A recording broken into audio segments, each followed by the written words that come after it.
So it's come up a lot of times throughout the pod, but I've noticed that a lot of my independent learning when I've been working on a project has been siphoning the tone and visual style of something that I like a film that I like, from a cinematographer that I like, that I think relates quite well tonally and thematically to the work that I want to make, and then emulating that. And it's something that I've noticed is very, very popular in the overall discourse now. There are so many videos telling you how to do so-and-so like Deacons, do so-and-so like, the Bezkey. It's a whole zeitgeist now, this idea of learning by emulating existing hugely popular cinematographers.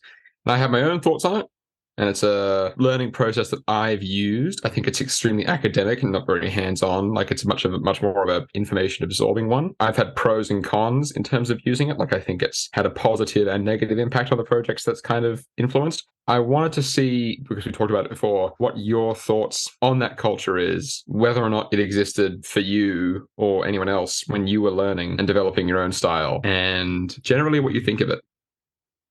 Wasn't quite expecting it to go exactly where it went. That's why I wanted to run it by you. I'm hearing undertones that I probably should have picked up on earlier when we were talking about it prior to recording. First of all, let's kill the recency bias. Okay. The fake it till you make it has been there, I would say, for as long as artists. Yeah. Most immediate example that comes to mind, I remember watching an interview with Sven Nykvist, who was cinematographer for a lot of Ingmar Bergman's most famous movies, shot a fair bit for Woody Allen.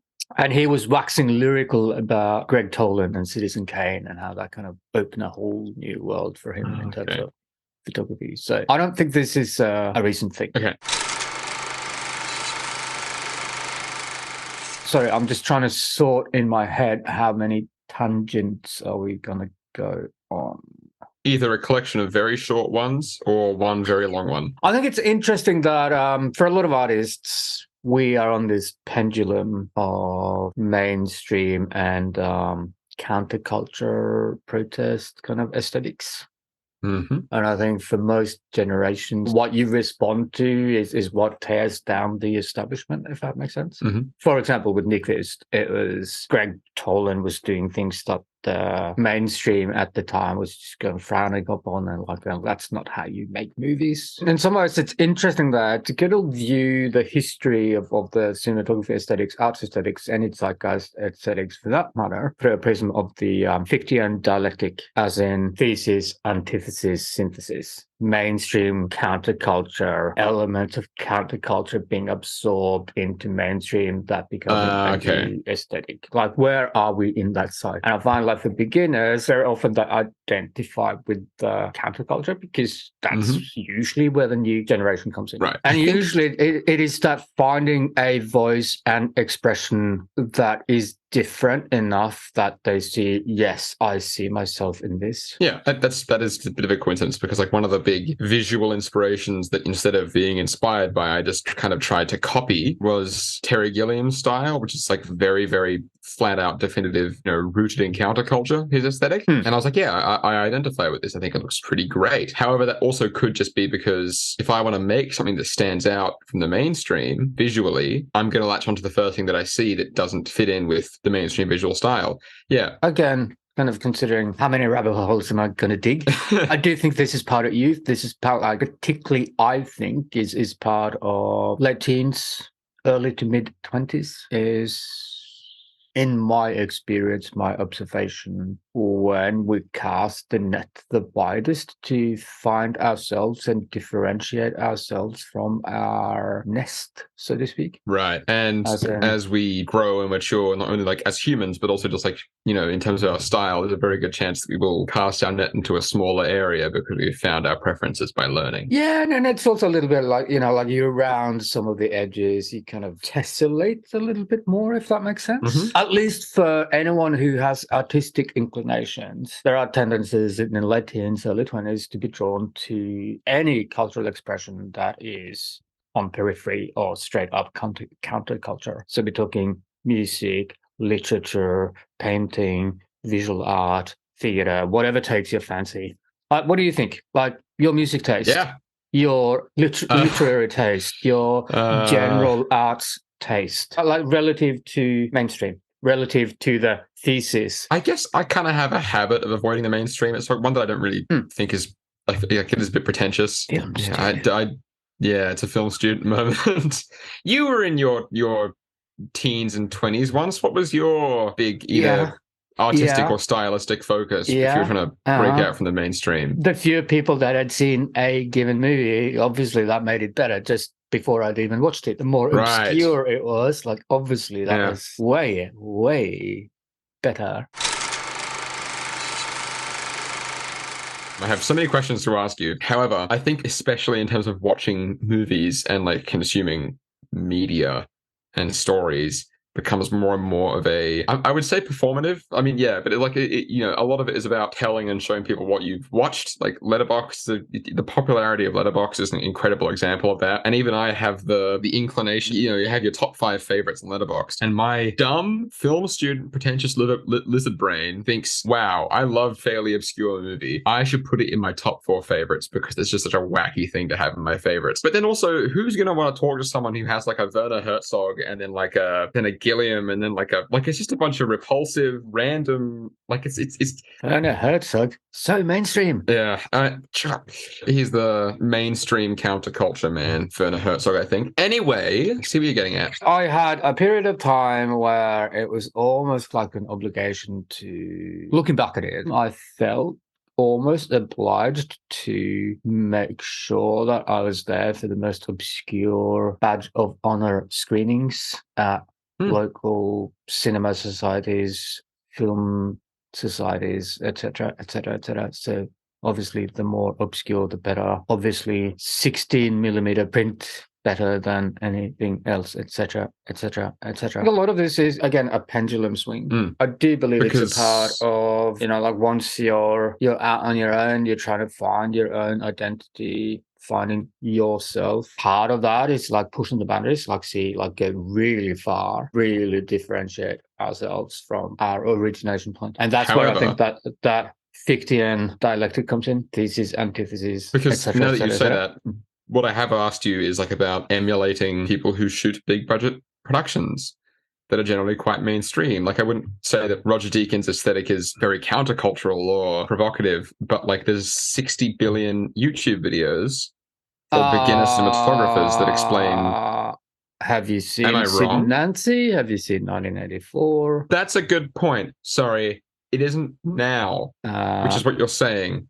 I'm beginning to think that maybe I'm just too young. Have you seen the Little Princess, Shiva's Mexican work before he got his big American movies? So would it be safe to say that what I'm saying right now, from the perspective of someone who doesn't have a great image of the world prior to Deakins and Shiva, and instead just thinks that their aesthetics were normal when they in fact weren't? I think there is an evolution, and I'm wondering if it's kind of worth doing a little cinematography history, particularly a cinematography style history. That'd be pretty excellent. I mean, I used to do that in my classes, but it's just kind of last few years I've been running out of time. Other topics and skills have taken priority. But I'm kind of wondering now whether I shouldn't revisit that because, kind of curious because the last 2 years I've seen a lot of recency bias in cinematography tastes among students. You don't say. How so? Like, this year I've got students kind of analyzing Vittorio Storaro, Joe Willems, Bob Yeoman. Like, damn. And like,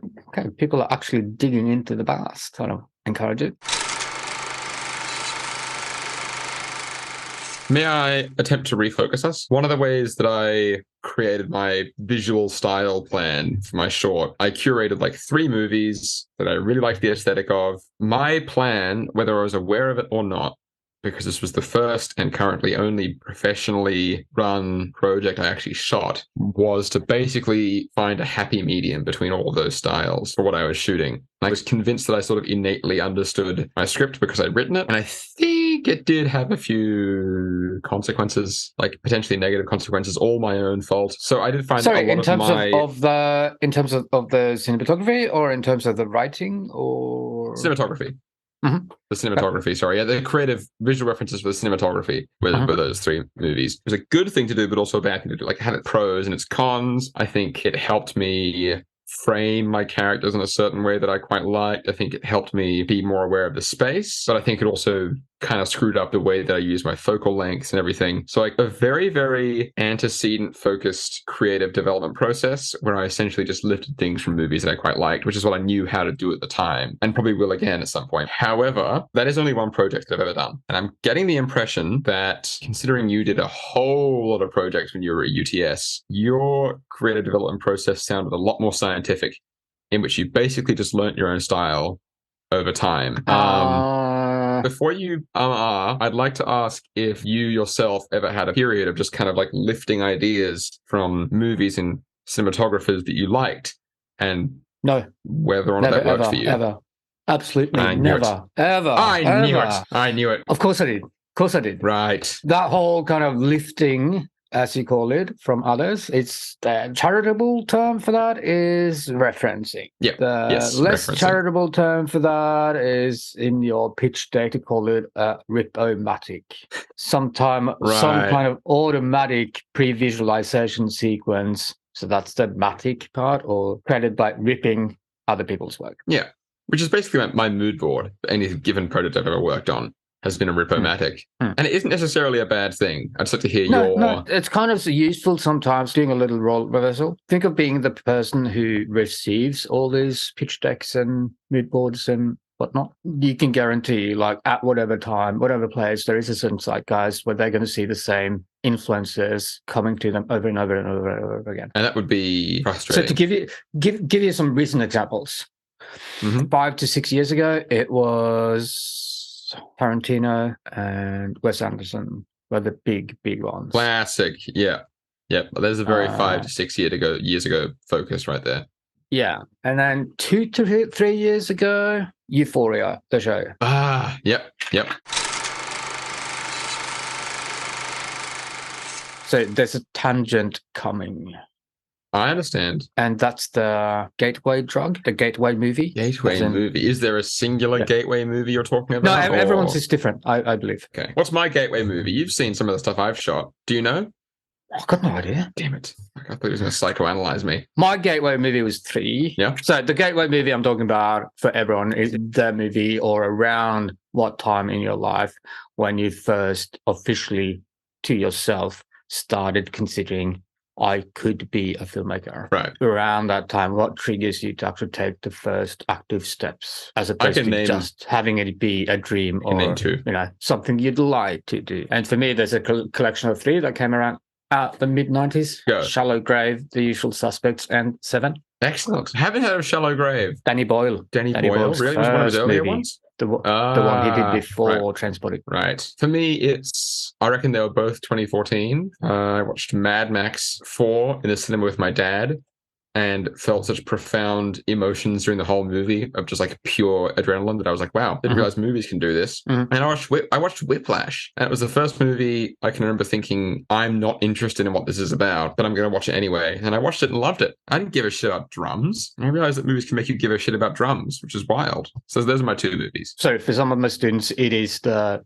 gateway movie, right? And particularly the kind of cinematography gateway movie. So I've seen a lot of the Lighthouse in the last couple of years. Because I think I never had a thought of ever being a cinematographer up until I started uni. So my gateway movies, I've never thought about them as a visual reference for any cinematography in my life, like ever. I only ever thought about it. Yeah, for me, 7 was definitely the cinematography gateway movie because that's the first movie where I actually kind of looked up who's responsible for the visuals of this thing. Right. So first of all, you realize like, hey, there's a cinematographer. Oh, that's what that director of photography credit means. And who did it for this thing? I reckon typical one, but I think it was probably a Greg Fraser for me. I can't remember which one, but I feel like I get the inkling it might have been a Greg Fraser that was like, whoa, there's a person who is behind the way this movie looks. That moment for me, it's kind of like the cinematography gateway movement. Yeah. So what one is that, this film, there are people making films. Could I be one of them? Yeah. There isn't just like one there's the second person. one, people actually in charge of this visual part of it, where the whole referencing and your inspiration, your mood board, whatever you want to call it, becomes, trying to find the right word for it. But yeah, as the person sitting on the other end, receiving all these mood boards, these picture decks, whatever you have, when you see the same references over and over and over again, then it gives you less reason to pick one person's pitch over another.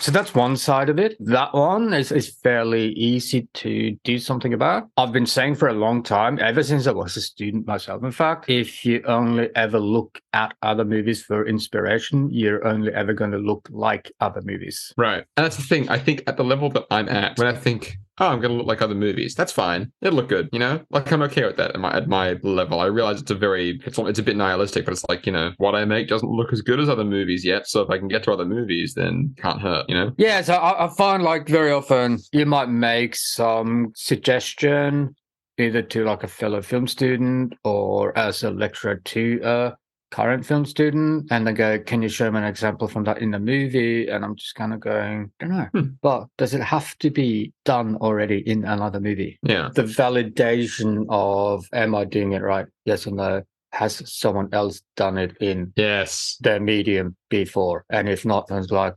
what is happening? I think it's also a question like, do I like it? Like, I feel like a lot of people have the audacity, including myself, to hear about a technique and go like, do I like this? Do I like the way it looks? Let's look up a movie that uses it. Never look at it and go, ah, meh.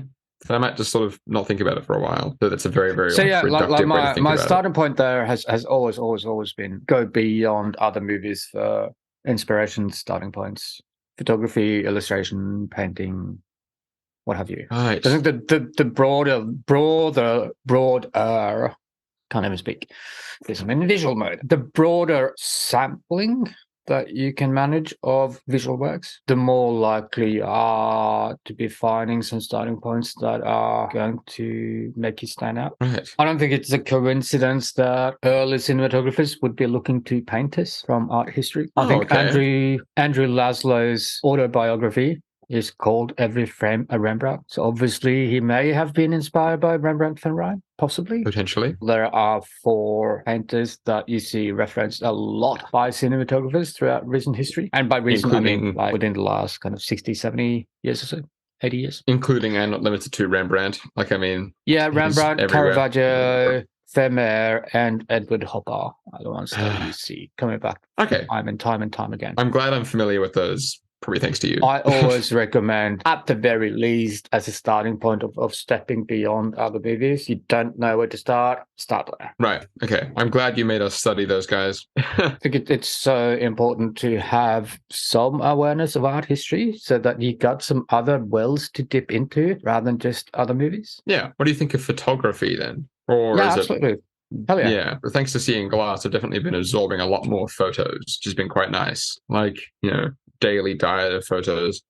But I could find a way to incorporate paintings into my you didn't know daily routine, which would be nice. I think it might be interesting here as well. Like, this could be like a bit of a community challenge, or kind of like reference with friends, inspire with friends, kind of. I try and give you a painter or photographer you haven't heard of, and in return, you try and give me one and trade. And list their visuals, like try to explain their visual style, you know, get something out of it, you know? Yeah.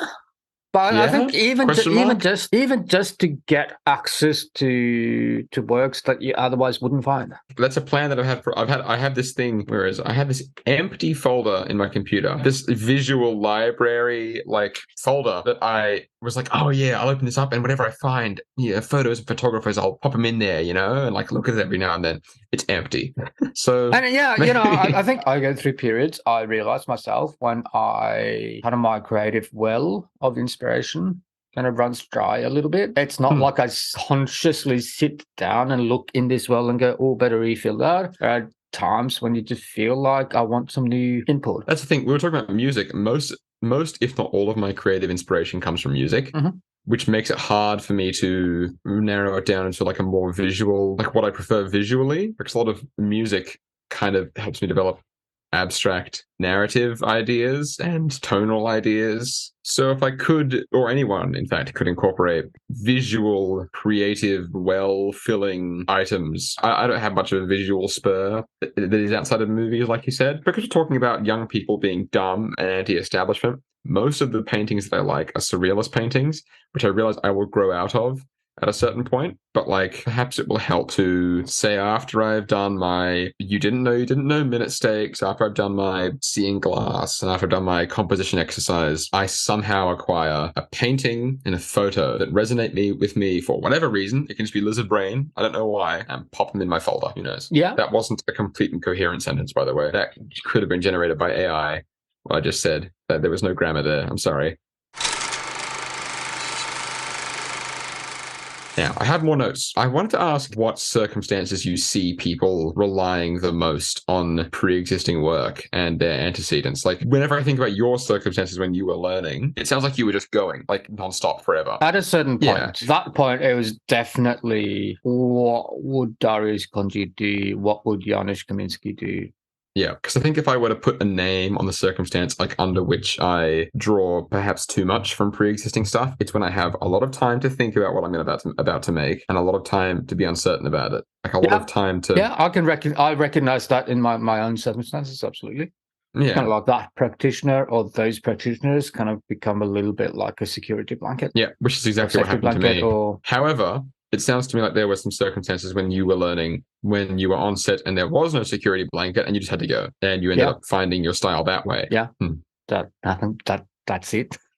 Yeah, I just answered my own question. Yeah, yeah. What I am extrapolating from that is style isn't what you do. Style isn't technique. Style isn't equipment. Style is how you see. Right. It's who you are. Would you say it's also what you do by default? Like, I have all the things that happens because of how you see and who you are. I don't think I have a style yet because I haven't made enough stuff, at least visually. Like, I think writing, I probably do because I like to write. My two, like, habits that I'm aware of are that, again, probably out of uncertainty, I stick very, very, very loyally to the rule of thirds. Again, probably just because I don't know better. And I try to have something in the foreground, something in the background, and something behind the main character, which is also something you're just supposed to do. It isn't necessarily like a style thing. It's just a thing you're supposed to have to make it look nice. You know, I think I have a few things I do by default that couldn't necessarily be marked down as being style. Once I start making stuff constantly, it'll be easier to extrapolate what just comes naturally. There are two ways of going about it. I think it's either like just go out and shoot a shitload of other people's projects, but that kind of relies on being in the circumstances where you can do that and where people are willing to follow your whims, to trust that you are going to get them at least something workable, if not something great. But I think there are ways of emulating some of these situations. So I think for me, when I really started coming into my own was when I stopped kind of thinking, what would X do? What would Y? What would Z do? As in whatever hero cinematographers I had at the time or whatever hero references the director had at the time. I find a lot of that is when you find yourself and who you are, it's a lot like the minute stakes.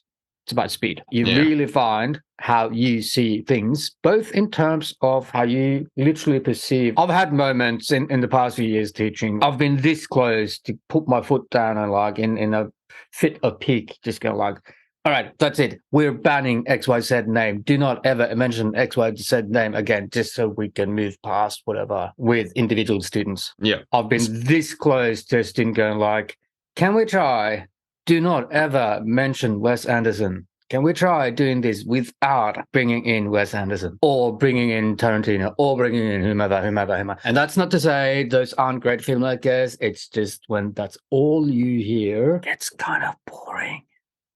How do you respond without those safety blankets? You only find out under pressure, under speed, like minute stakes style. So I think that's kind of give yourself like tiny little exercises with an emotional clue rather than a technical exercise. And give yourself something that you can respond to immediately. A bit like It's the closest thing we have to that is the abstract arrangement exercise, I think. Yeah, for example. Yeah. Or we can build it up a little bit more complex. Take a little clue from something like a 365 or a 52 project. 365 project would be to take an image every day. A 52 project would be to take an image every week. We tried some of those with some of my students during COVID because a lot of students felt like huge FOMO, like didn't feel productive, didn't feel like they were gaining anything, didn't feel like they were developing creatively and artistically. So to try and keep that ball rolling, I did a 365 project with a bunch of them.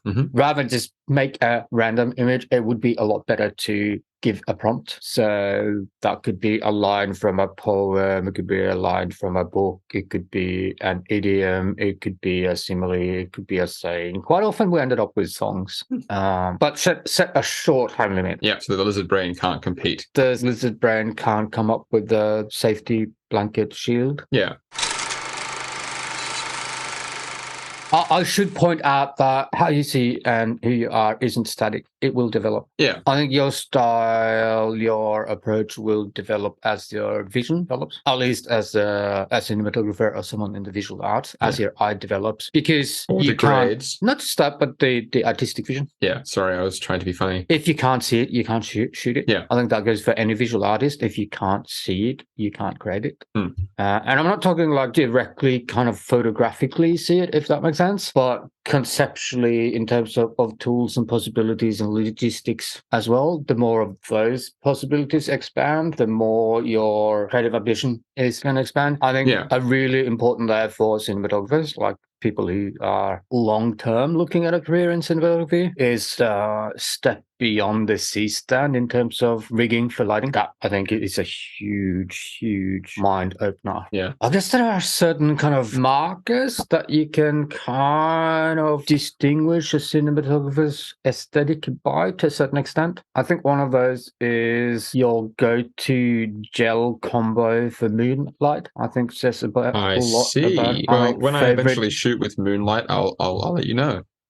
Favorite diffusion, both diffusion fabric and method, I think says a lot about a cinematographer's way of seeing and thinking. I mean, you probably get a lot of students saying that, I mean, including myself, where they go like, yeah, I love the booklight. Big fan of the booklight because it's one of the first things it's one of the first semi-complicated lighting setups, like sources that we learn. And I love it. I think it sounds great. Yeah, I guess a little bit along those lines. Yeah. So for me, there is, rather than concentrating on specific techniques in a, how do I put this, emulation way, as in for this setup, for this scene, I'm considering this technique because I saw it used in such and such production, and rather concentrate on giving yourselves techniques as a library, a bank of possible solutions. Right. Which is what I think anyone would inevitably build that up as they work. You know, yes, which I think... that's the reason why I now jokingly say I go into every production with 25 years of pre-production. Yeah. It sounds to me like in the end that this sort of hero emulation is something that is very strong to start with, which is where I'm at, where my toolkit isn't very big mentally. I have a fair bit to learn. So the safety blanket, when there's no pressure, is to dive into these pre-existing movies and their techniques, because I can't really fathom how to combine them with other things and mix and match different techniques and ideas because I haven't got the toolkit for it. Whereas it sounds like this desire fades over time. Like I haven't really heard of anyone, at least personally, who has reached a point of professionalism where they're like, I have perfectly emulated this cinematographer's style. You know, like, wonderful. What an achievement. At the end of the day, no one else, no matter how gifted they are technically, can ever be Sir Roger Deakins, because only Sir Roger Deakins is Sir Roger Deakins. Only he sees the way he sees. Yeah. No one else can be Emmanuel Lubezki because only Lubezki is Lubezki, etc., etc., etc., etc. No one else will eventually be able to be Ethan Steele because there is only one. Because he will have died in a car crash in like 10 years from now in like a ditch in Miami or something, you know? Like no one can ever be him. There is officially, according to Google, only one Kim Sa-genius in the world. Excellent. You should trademark your name. As far as I know, there is only one Korean, Norwegian, Swedish, Australian cinematographer in Australia by the name of Sa-genius. There's, So I've always had that advantage of no matter what I do, I'm the only one of that ilk doing whatever. So anything I do will be my take on whatever. I have that kind of safety up my sleeve, if that makes sense. In terms of shedding the whole hero emulation thing, it sounds to me like there's two things going on, and both of them are reliant on continued work, which is something that I'm trying to get going right now. So we'll see how it goes. Number one, building your toolkit and realizing you don't need to rely on these things. You can mix and match to your preference. And number two, becoming more aware of the role of how people see in how they craft their cinematography, and therefore more aware of how you see and how yours comes together, and therefore a bit less reliant, less convinced that you'll be able to perfectly emulate these people, because you're simultaneously becoming more aware of your own style and your own way of seeing, while realizing that you will never truly be able to emulate these people. Like, it's kind of a growth in technical and philosophical knowledge, you know? A lot of this has kind of come as a realization after the fact, how far back in my own personality, my style, my vision, how I see artistically comes from. I think probably the main source, the main inspiration for how I see lighting is Nordic subarctic, dare I say it, natural light. I wonder why. Which is this soft light, but with a gradient in it that gives it kind of what one of my gaffers dubbed that rappy thing. So Kim, you like that rappy thing? How about this setup? Yeah, rappy thing. Yeah, I like that. And yes, yoink, I now have a word for what I'm doing. Thanks. Excellent. My lens choices very much about what I think of as my cinematic volume, which I now realize comes from Viewmaster as a 5-6-year-old. And you've also ended up with two terms that are completely unique to your own style, like rappy thing and cinematic volume are two things that you have given a definition to that refer directly to what you think your style is. The more interesting part for me is how far back before I even had considered you can trace them. Filmmaking as a thing. I could have bypassed all that. You know what I mean? Yeah. If I'd only realized at the beginning of my filmmaking journey that, I already have what is me, rather than go hunting for it in other practitioners. Yeah. In the end, it's kind of impossible to immediately know what is you outside of hindsight. So you do kind of need to roll through this period of picking out from other practitioners and then working and working and working and then just seeing what happens. Hero emulation just kind of sounds like an inevitable part of the learning process that you gradually shed as you become more aware of what you want and how you see, and how that differs from who you've idolized over the course of your learning experience. Hero emulation, hero worship isn't in and of itself a bad thing. Not at all. It's kind of unavoidable. I don't know about that, but I don't know that I've necessarily met anyone yet who aren't falling into it. But then again, everyone I met as a beginner weren't made aware of the difference between learning by copying other, weren't aware of the difference between the symptoms of style and the cause of style, if that makes sense. Yeah. So by that, I mean, the symptoms of style is what others see, i.e. technique or equipment choice. Yeah. But those aren't the cause of the style. That's how the style expresses itself. Yeah. The reason why that practitioner chooses those techniques, chooses that equipment is because of who they see, who they are, right? Yeah. No one seems to make beginners aware of this. It may come up once someone goes to something like film school. It may come up when someone does become a professional if they are self-taught. But from the outside, I think a lot of beginners kind of are drawn to technique and equipment. I mean, I am. Mostly thanks to you, I no longer have the part of my brain that goes, this will make me better. Purchasing this item will make me better. I haven't bought any camera equipment or lenses or anything in particular until I've used the ones that I already have. I used to think, a good camera made a good looking movie. One of my favorite movies made a tiny budget is The Endless by Benson and Moorhead. I forget their first names, Justin Benson and Aaron Moorhead or something. They're great. They made this movie for basically no money. And you can kind of tell in the way it looks, it's definitely been filmed on a camera that hasn't got the best dynamic range. And it's lit in a sort of strange way. And the performances are a little bit sometimes, but it's a really, really good movie. And you can tell that the equipment wasn't really top notch throughout the movie, but it's a really good movie. And it has a very distinct sense of style that when I found out that they directed a couple episodes of Moon Knight, they've been let onto that show because of their previous films, I saw it and went, oh, wow, that's exactly their style. That's what I saw when I watched The Endless, which came out nearly 5 or 7 years before they worked on like a massive MCU production. It stays the same. I think that style is what stays the same regardless of the quality of your equipment. Because that's who you are. That's how you see. So that's a very profound way to end, but if you want to keep going, it's up to you.